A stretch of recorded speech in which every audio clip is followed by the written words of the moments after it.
ไอ้มาพบกับคณะหมอลำเนาะดอกฟ้าแจ้งขึ้นพูนพี่น้องเอ้ยไอ้พบกับพระเอกเครือวันเนาะพระเอกประจำทีมงานนะพี่น้อง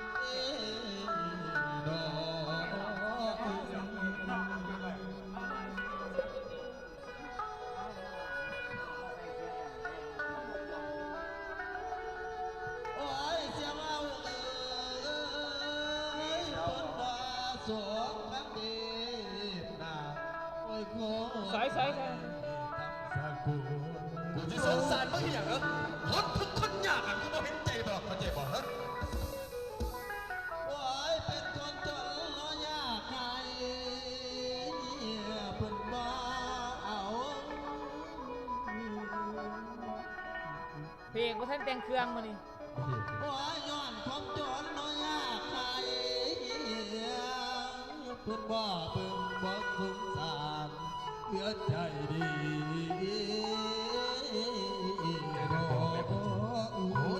คนยากมาสงสักสีผู้ทุกท่านของอาจารย์เพื่อมันเจ้าเป็นมหาเศรษฐีบอกคุณไม่เข้าใจบอกครับสิบเป็นใจกูแม่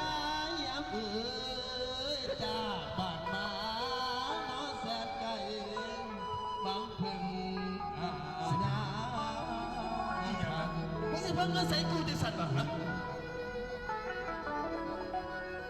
ละมาทำงานอยู่ตั้งที่ตั้งเมืองไทยบ้านของเพื่อนบ้านของเพื่อนโอ้โหเป็นผู้ใดมาจากใส่อันมึงอับอะไรกับมึงจ้างบ้านกับมึงของมึงไม่สายเข้าใจบอกฮะเข้าใจบอกโอ้ยแม่ยังเอ๋ยซึ่งแมนซึ่งบดถือบดซึ่งเนาะทั้งลูกทั้งเมียขอมึงเอากลับบ้านกับพวกมึงไปสายกูบอกกับเด็กอีกต่อไปแล้วโอ้ยส่วนนายเพื่อนน้อยอยู่พี่ตั้งปล่อยลาเป็นทั้งเอกเป็นทั้งพ่อปัญญานะเพื่อนเนาะสิบสงสารอย่างคนทุกคนอย่างบ่สงสารสีของพญาข้าเลยโอ้ยพอยามเอ๋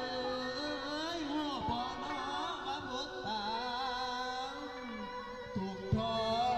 รมานเดียวมันทุกคนอย่างไรมันก็ตายไปหลงกันใจบอกตายไปหลงกันใจบอก ละมาทำงานอยู่ตั้งปีตั้งเมืองไทยเขาปล่อยลาเขาปล่อยลาดีน้อง คุณลูกคุณเมียของมึงเบี้ยงบ่ได้กูสิหาเบี้ยงให้ก็ได้กันเจ้ โอ้ยเสียวเอ้ยเสียวซอยเอาแหน่กันแหน่ซอยเอาแหน่ดีแหน่เพื่อนหัวใจเผาสั่งบนทีเสียวก็เสียตัวบ่ได้ดอกเสียวละสังเข้าแก่เด้อเพื่อนหายปล่อยอาตั้งหูมาเหลือใจดี มันอยากไปกลับบ้านกับเพื่อนมันเสียวเนาะ โอ้ยแม่ยังเอ๋ยโอ้บ่น้อว่าพุทธาเจ้าทุกข์หลายสิบตายแล้ว กลับบ้านกับเพื่อนพ่อสาเอาว่าเสียว โอ้ยอีกบ่ล้นลากเลิกเจ้าโอ้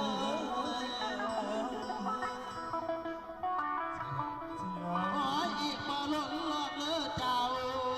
พุทธาสิโคงดาวสิโคงดาวจะมีพวกกลับบ้านกับเพื่อนพ่อน่ะเสียวเว้ยอยู่บ่ได้เดียว โอ้ยแม่เอ้ยแม่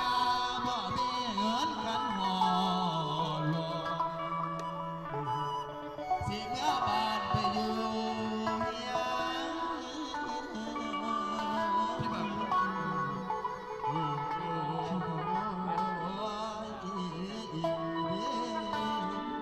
น้อแม่น้อ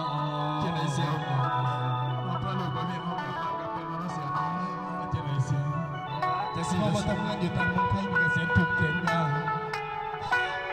เท่าแกก็ป่วยแล้วเท่าแกก็ตบตีบางเถื่อบางเวลาก็ทนสิบ่ได้เดียว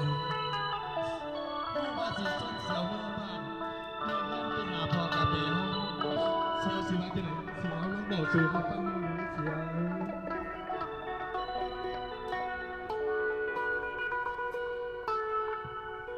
เสียงเสียง